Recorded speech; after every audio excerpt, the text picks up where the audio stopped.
तुम्हाला वाटतं वेदांत नवीन कंपनी सुरू करेल? तो वाघ है, तो जख्मी है, तरुण है, उमदा है, जिद्दी है, मेहनती आहे तो. नवीन कंपनी उभी करायची धमक आहे त्याच्यात. हो, आणि त्यांनी जर नवीन कंपनी उभी केली तर स्पर्धा आपल्याशीच करायला जाईल. तो मांजराने आवाज करायच्या आधी त्याला एक फटका मारावा लागतो, म्हणजे ते आवाज करत नाही. अर्जुन, कसं सुचतं रे तुला? प्रत्येक वेळी काही ना काही करून मला बरं वाटावं असं शोधत असतोस तू. तुला बरं वाटलं की मला बरं वाटतं आप्पे.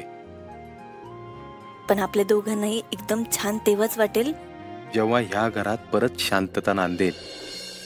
आपलं बाळ अशा परिस्थितीत या घरात यावं असं नाही वाटत रे मला.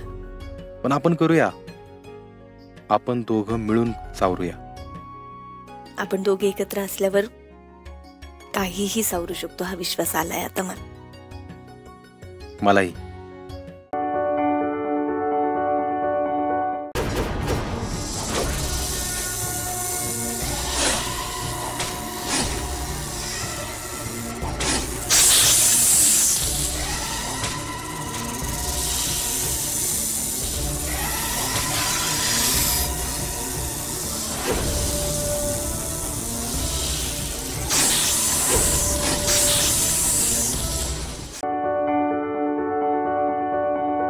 दादा जर तिकडे बसल्या बसल्या हा सगळा प्लॅन करू शकतो आणि वारांचा पत्ता कट करू शकतो, तर पैशांची सोय सुद्धा तो कसंही करू शकतो. नाही नाही नाही नाही नाही नाही, काहीतरी केलं पाहिजे. शिल्पी असं शांत बसून नाही चालणार, हातावर हात ठेवून नाही चालणार. काहीतरी मेजर केलं पाहिजे, मेजर. या दोघांना काहीही करून एकत्र येऊ द्यायचं नाहीये मला.